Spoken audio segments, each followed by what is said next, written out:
This podcast is sponsored by nobody. Hey dudes, welcome to Splat from the Past, the only 80s themed horror sci-fi show where things can get totally radical. Now today I will be welcoming, in her podcast debut I believe, Debi Thibeault. Debi Thibeault was in 3 movies that Gorman Bechard directed back in the late 80s. Classic, low-budget, schlocky horror films.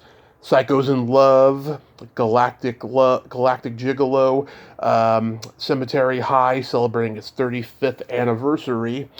And there's a couple on IMDb that she doesn't have a character name in, so I'll find out if she was really in them or not. And it's going to be a great conversation, you know. I reached out to her at Halloween time. She was very reluctant to come on here because I guess things happened on those movies, but after listening to me, she got comfortable and she decided she was going to come on and we were going to talk about it. So I'm very happy about that, you know, because I love these movies. They were USA Up All Night staples back in the day, and it's just going to be a fabulous, fabulous conversation. I'm a little pissed off, I'm going to be honest with you. There's a rock journalist I reached out to around April of last year, and she kept putting off coming on here. And we were supposed to finally do this in November after she kept putting it off, and then she gave me a bullshit story that her life is too complicated right now for podcast interviews, yet she keeps putting out podcast interviews that she did. She did at least 2 of them last month, and I'm fucking pissed. And now she just basically called me a stalker in so many words in email, and she burned a bridge. She did, and I am just so fucking pissed about it. So, fuck you, Annie Zaleski. You know, you give Durani's a bad name. So yeah, here is my interview with Debi Thibeault. Hey, Debi, welcome to the show. How are you today? I'm doing all right. How are you? I am just spectacular. Thank you so much for finally taking the time to do this. This is fantastic. Well, you're welcome. We'll see how it goes. No, I'm a lot of fun. I'm easygoing. So, going back in time, did you gravitate toward acting early on in your childhood, or did you have another trajectory? Yeah, you know, I remember always wanting to get into acting and modeling, and grew up taking dance lessons and all that stuff. That was, it was definitely something I always wanted to do. What kind of dancing did you do? You know, like so many other girls do, they go to dance class, and I took ballet and jazz and tap. But then I really gravitated towards tap and jazz. Ballet was a little bit too slow for me, and I remember, like, I think I was maybe about 10 or 11 years old. The dance company that I was going to started at that age, like, started weighing all of the girls, and if you fit in their sort of box of what you were supposed to weigh and how tall you were supposed to be, then you got put into the ballet class for the girls that really should be taking ballet. And if you didn't, you just got put in that other ballet class. And I just refused. I remember back then refusing to play that game, so I just took tap and jazz. Like, fuck ballet, I'm not doing this shit. Love it. Yeah, I respect anyone who does tap dancing because it's a very skillful style of dancing, you know. And Sammy Davis Jr., he was the greatest tap dancer of all time. Yeah. Gregory Hines, another fave of mine. Yeah, he was fantastic. They did that movie Tap together. You know, and Ben Vereen, of course, he was pretty good. So did you get involved in school plays and community theater and all of that? You know, I didn't. I wasn't really I really wanted to do film. Right. So I didn't gravitate toward theater. I did a little bit of behind-the-scenes work in theater when I first lived in Manhattan. Some off-Broadway stuff where I was involved with props and costumes. That's another area that I got into when I worked in the industry, was wardrobe. Yeah, I did stage crew for my high school theater, and it was, musicals. And so we heard the same fucking songs over and over again. And so to break up the monotony, me and the other prop handler, her and I would tell just the most inappropriate jokes, like the whole time, just to make each other laugh from being bored. And it got to a point where it was just the thing I look forward to the most, because I got very little sleep during those couple of weeks. I'll tell you. Yeah. So I totally get that. After high school, did you attend college? Not right away. So I went to a technical high school in Connecticut. They have tech schools. And so I went to a technical high school where I took my high school classes, but also took a trade, and my trade was fashion technology. Mm-hmm. So towards the end of high school, I was thinking about going to the Fashion Institute of Technology, and then I kind of got busy with working on films and, did not follow my trajectory of going to college right away because of a boy, a man. Yeah. So at what point do you meet Gorman Bechard? I met Gorman, I think I was a junior or senior in high school. I don't remember. But I did some work for him on a short film and then some other small projects. And then we started dating when I don't remember. But anyway, I did go back to college, but that was like down the road. Yeah. Did you work on Disconnected? I did not work on Disconnected. No, but he probably had made it already, right? Yes, it was already done. Mm-hmm. Mm-hmm. Yeah. So it was love at first sight, and he was kind of what an artsy kind of a guy. I would not say that it was love at first sight. He was, when he hired me to do the short film, it was about the breakup of that he was going through with a girlfriend, and I was playing the girlfriend in the short film. So he was in the middle of, processing that. We didn't start dating right away. Mm-hmm. You were friends first, and then it evolved. Yeah, he kind of grew on me. Yeah. I saw him do like a Zoom podcast like a year or two ago or something. He seemed like a very interesting kind of a guy. Mm-hmm. Yeah. Yeah, he's got this kind of artsy aura about him, Yeah, for sure. Very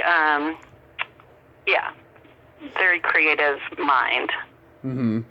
And so were you like going on auditions and stuff, and it got to a point where you couldn't get anything, so he started casting you in his movies? No, I think I was going on auditions here and there, and it's hard to remember. I feel like we started, I don't remember if we started Psychos in Love right after I graduated high school or the year after, but we were together already, and we were, when him and Carmen were writing the script, it was really geared towards me and Carmen working together, because we had such a good relationship.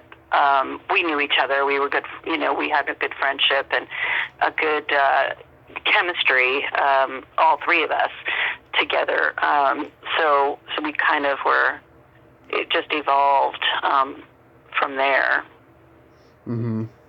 Yeah, I'm a huge fan of Psychos in Love. I think the movie is hilarious. What was it like making that one? That one was a lot of fun. It was, it was, of course, grueling, the hours, and, long hours, a lot of work, no money. But it was a lot of fun, and met some really wonderful people. In fact, before I worked on that, Mm-hmm.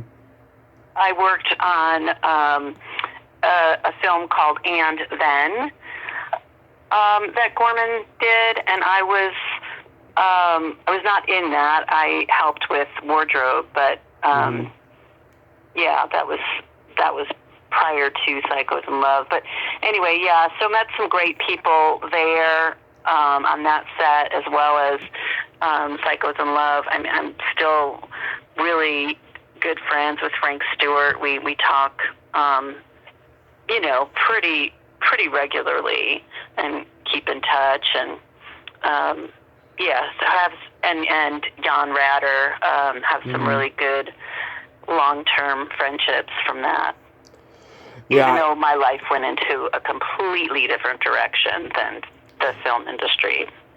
Yeah, I like the movie. It's very documentary-like, and it has a very Troma-esque, dark sense of humor and horror and stuff. And like the first 5 minutes alone is pretty epic, because we hear maniacal laughing during the opening credits. This is probably the first movie in history we see a woman urinating on the stall. In the bathroom stall. I can't think of another movie before that or since that has had something like that, And she has that great line, "A good hard man is hard to find." And then we see like a ripoff of a kill from Friday the 13th Part 5, where the girl is, up against a tree with the strap, and the branch, Yeah, I mean, it's pretty cool. Yeah, there were some classic moments in that film for sure. And that reoccurring line, "I hate grapes. I hate them peeled. I hate them seedless, purple, green." It's the stuff like that I remember, And you got to do some pretty cool stuff in here. You got to shoot the guy with the rifle. Yeah, and we, part of the film too, we shot in various locations. One of them was at my parents' house, in my dad's garage, and in one of the scenes you can see his toolbox. So that was pretty cool. Yeah, you got to cut the guy with the nail file, I think that was on my parents' porch. Actually, we shot that. Yeah, I think being a manicurist and a psycho killer would turn a guy off. Yeah, it's funny. I've taken dates to get pedicures before, and it always reminds me of that. Yeah, I love it when you overpower the rapist with that rock. We need to see more of that on screen, because it exists. I know a lot of women who have overpowered their attackers, but, Hollywood, likes to do the victim thing, sadly. Well, yeah, and unfortunately that's probably a lot of what happens, but yeah. It does. I'm not saying it doesn't, but but I know a lot of women who have kicked their attackers' asses, and I'd like to see that on screen more, Yeah. Yeah. How did it feel being covered in blood at the end? Sticky. What was that made of? It was made with Caro syrup and food coloring, and I don't know, but it was really sticky. I remember, still remember just walking across the kitchen floor, and it was at Gorman's father's house. Oh my gosh, it was such a mess. And you could I could hear and feel my skin squishing across the floor. Yeah, it was pretty fun though. We had a good time. Yeah, go figure. When they use fake blood, it's usually like strawberry syrup or something, and yeah, it's gonna be sticky. Mhm. Yeah, and like this was like the first of a couple of movies you also did with Ruth Collins, she's like a big shot now. Yeah, I've not really stayed in touch with Ruth. Yeah, but of course, working with her was a lot of fun too. She's a great, really sweet person. Yeah, I reached out to her last year, and I realized, oh, you know what? She's probably not on Facebook that often because she's so busy. She's a big shot now, so and that's okay. And yeah, I mean that movie has a lot of great lines. Would you like to be unstable together? Mm-hmm. Or we can have babies in this living room. Want to give it a try? Oh gosh, yeah. Oh gosh, yeah. I remember. Mm-hmm. Yeah, I mean it seems like he has a good comic mind for dialogue. Yeah, Gorman and Carmen, for sure. And they really, I think, just like Carmen and I really do a great job, like complimenting and playing off each other. Gorman and Carmen did as well. His name is pronounced Carmen, not Carmine. I pronounce it Carmen, but yeah. Okay. Carmine, I don't know. Carmen Capabianco. Yes. Yeah, and it's really sad that he is no longer with us. Yeah, he was pretty good. Like, what was he like off stage? Pretty lovable. Mm-hmm. He was sometimes funnier off, and always in the humor. Super lovable. Yeah, just really wonderful guy. Yeah, it seems like he was game for anything. Mm-hmm. Yeah, and then you two did Galactic Gigolo, where you played the reporter, and he was the Galactic Gigolo. What was that set like?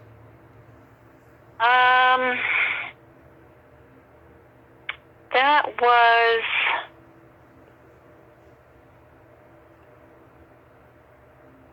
I didn't have as much fun with that film, making that. And I don't know. It was. We had some new people working with us, and that was good. So met some really good people there as well, and but I just couldn't grasp the concept all that much, and the broccoli thing just yeah. It's still pretty funny though. He's like in the hot tub with those girls, and he says, "I'm an extraterrestrial," and she's like, "You have an extra testicle?" Mm-hmm. That was a cliche joke. Everyone had that joke in their stand-up act back in the day. Like the Unknown Comic, he used to say it. Yeah. All the time. Yeah. It's funny. I used to be a bouncer in bars, and the first bar I worked at, I got to go to bed with almost every woman that came my way, luckily. And it wasn't until later I realized, oh my God, I was the Galactic Gigolo.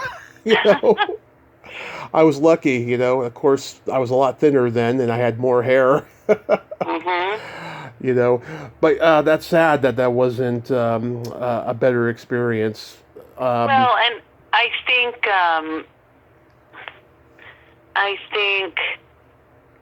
Empire. I'm trying to remember the name of the film company that was paying for. Did Empire make that? They really did not do a great job with editing. I think that if Gorman would have been editing that, Mm-hmm. I think it would have been so much better.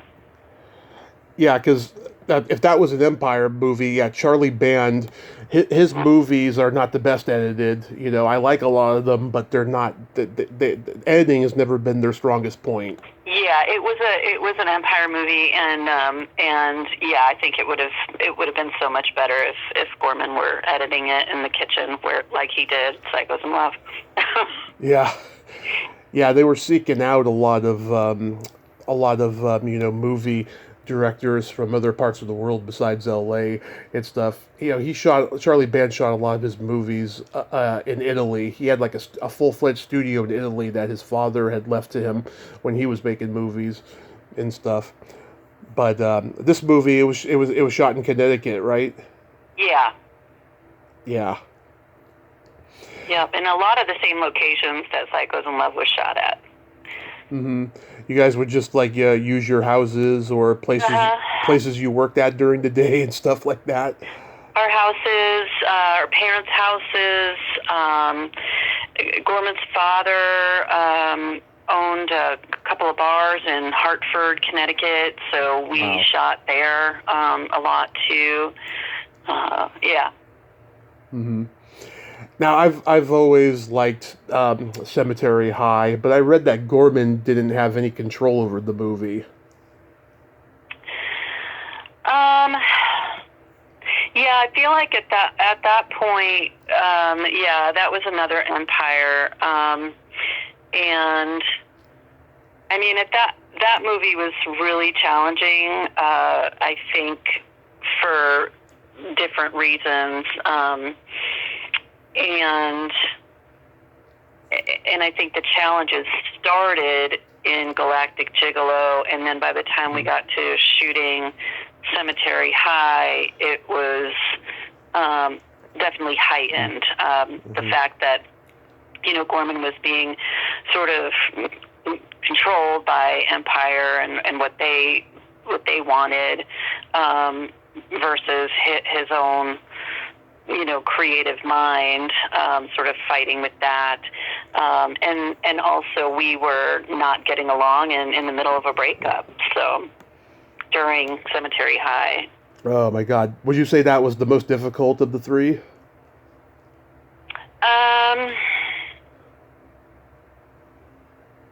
I don't know. I mean, because I feel like Galactic Gigolo sort of, we were leading towards a breakup, and I feel like that may have been harder for me, just because I knew like where we were heading, and yeah. And then when Cemetery High rolled around, I don't know. I feel like I just went in and did what I needed to do and didn't really stick around. So. For, you know, socializing. Mm-hmm. Yeah, I was just like, I'm going to work for, 12 hours, and then I just don't want to socialize. I just want to go home because I'm tired. Yeah. Yeah, a lot of people are like that, and rightly so, especially if they're doing something physical, Yeah, but, when we filmed Psychos in Love, of course, we were filming on the weekends, and it was pretty round the clock other than sleeping. So we were filming long days and kind of socializing in between. Yeah. Oh God, that must have been crazy. It must have been like doing an episode of Saturday Night Live. You're just round the clock, no sleep. Yeah. That's crazy. Were you comfortable doing the shower scene? In Cemetery High? Yeah. Yeah, that scene got kind of intense for me, just because of my own experience with sexual assault. Yeah. So that was tough. But I felt super supported. Even though Gorman and I were going through a breakup at the time, I felt super supported by him during that, as well as, everybody else. In fact, if I remember correctly, I think there was just a couple of people in the room when we were filming that. It was just like who absolutely needed to be there. Yeah. What other scenes stand out the most in terms of making it?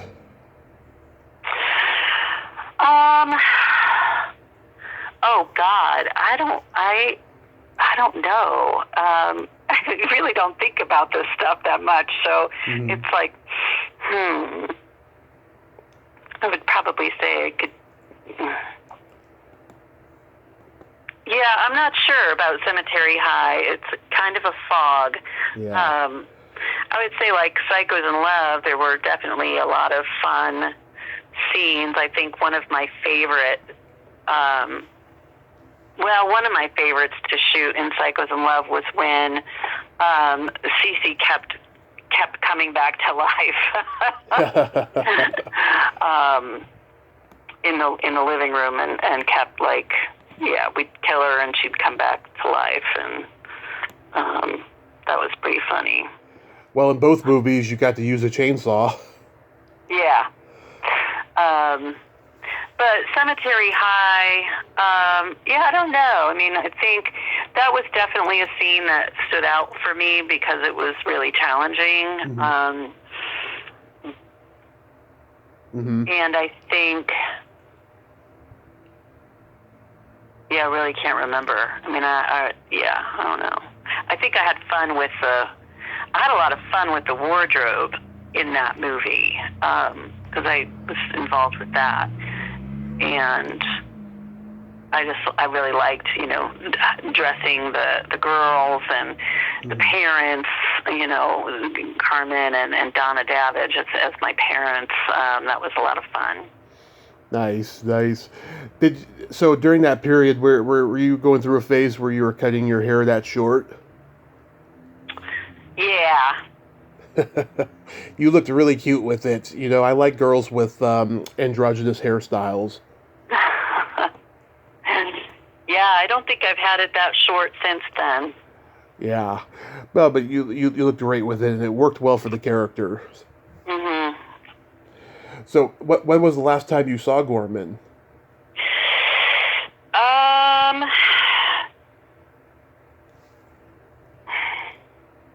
I have no idea. I really have no idea. I mean, I've got together with Carmen a few times. When I go back to Connecticut, I would get together with him for coffee or whatever.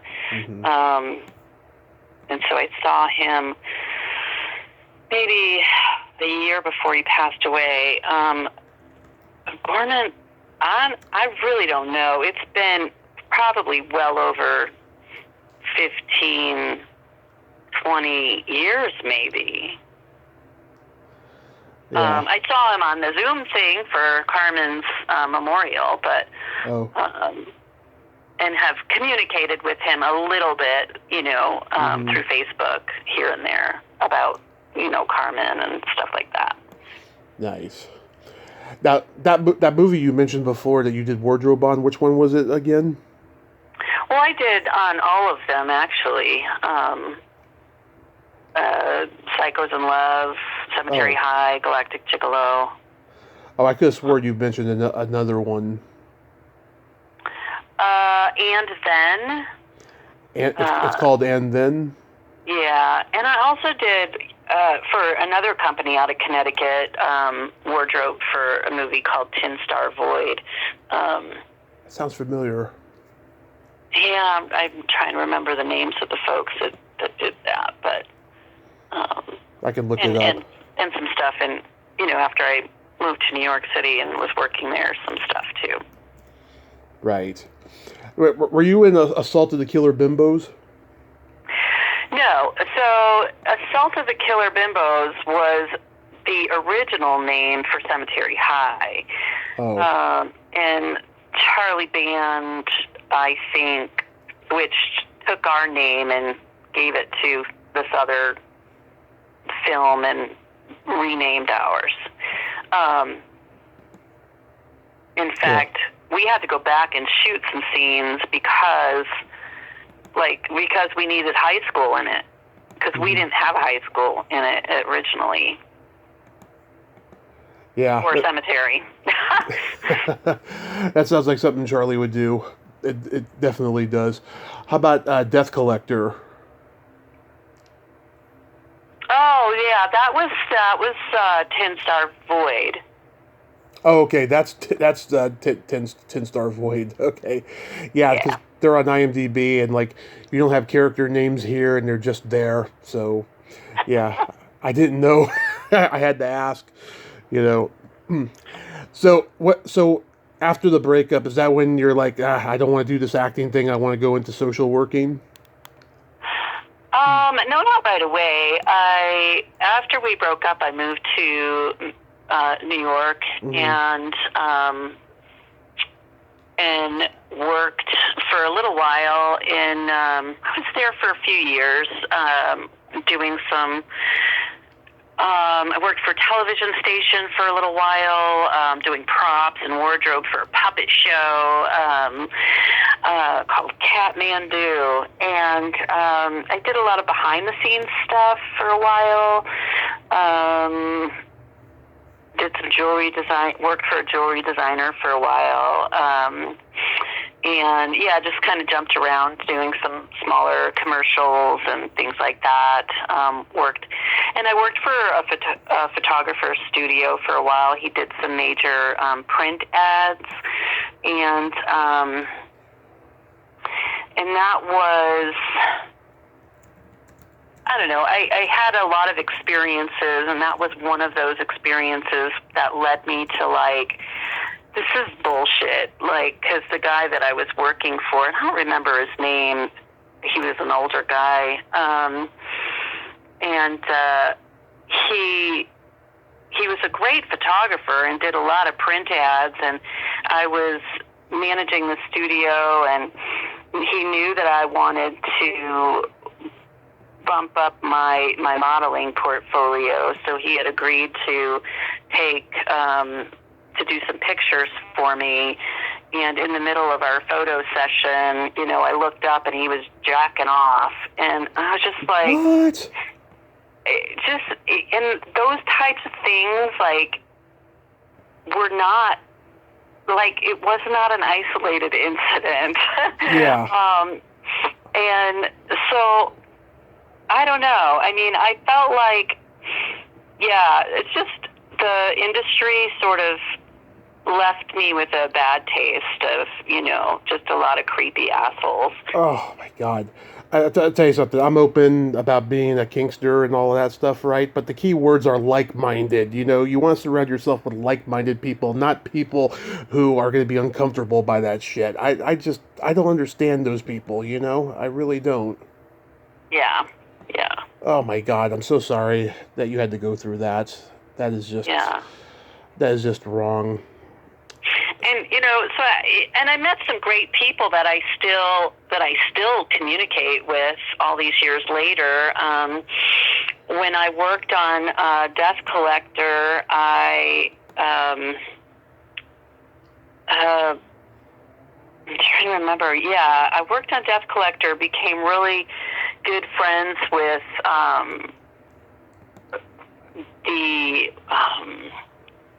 was it that movie that we were working on? Yeah, I became really good friends with the makeup and hair person, Francisca. I don't remember her last name then, but it's Francisca Polito. She ended up marrying Brian Polito, who's the creator of Evil Ernie. Comic book series. I'm not sure if you're familiar with that, but it sounds familiar. Yeah, so you know, I've met some really great people along the way. But I think when I was still living in Connecticut and living with Gorman, actually, I had started to. I was going to a support group for at a women's rape crisis center, and remember being very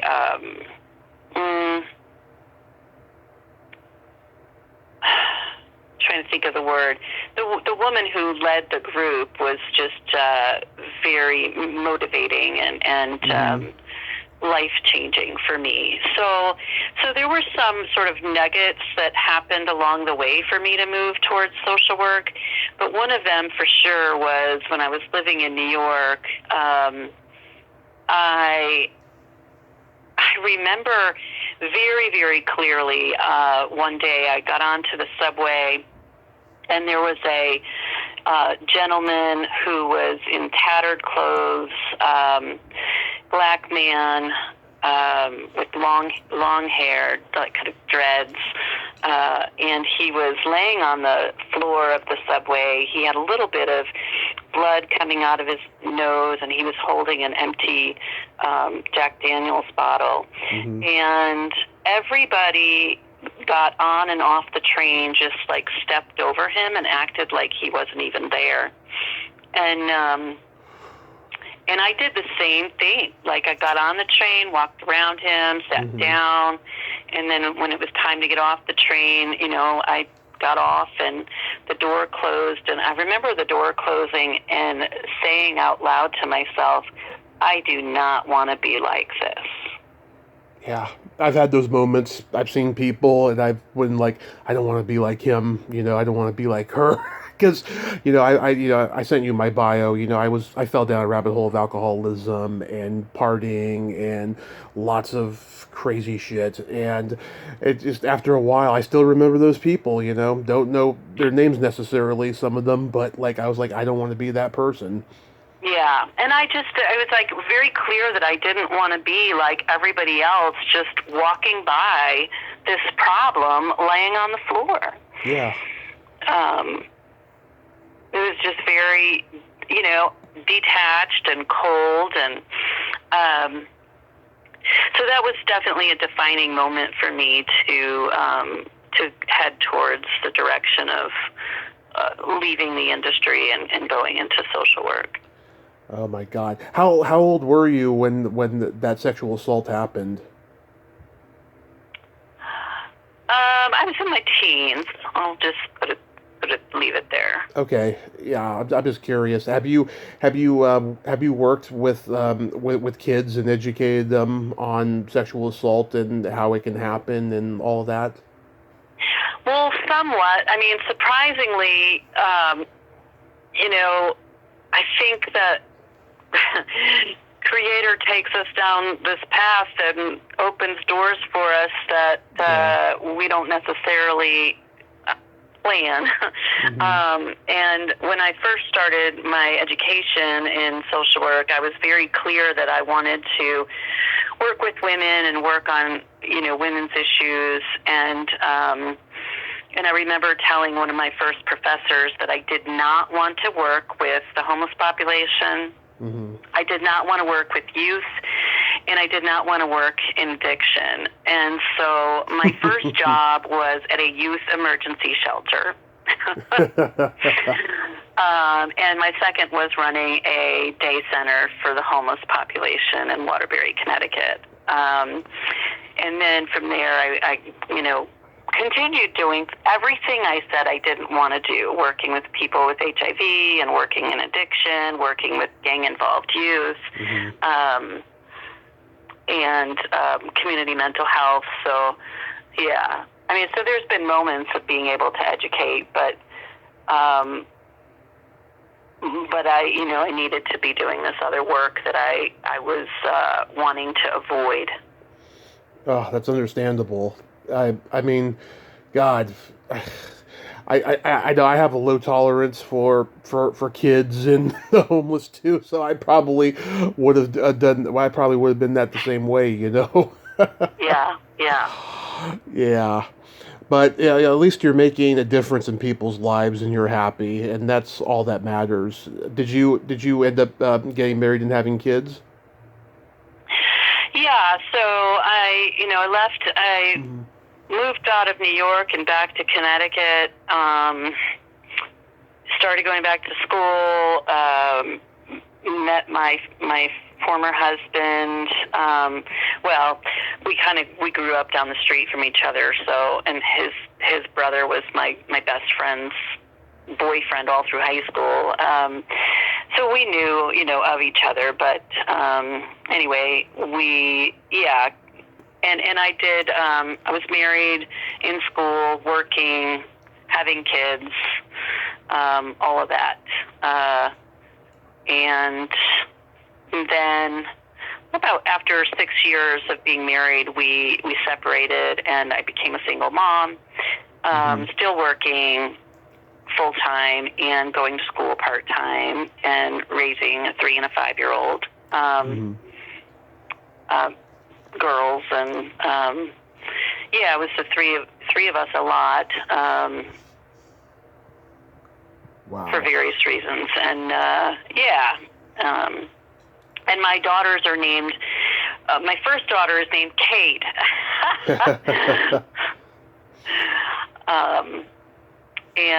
But not named after Kate from Psychos in Love. She's named after Kate, after Katharine Hepburn, and my other daughter is Audrey, after Audrey Hepburn. I love that. Oh, that's so adorable. Yeah, have they seen the movies yet?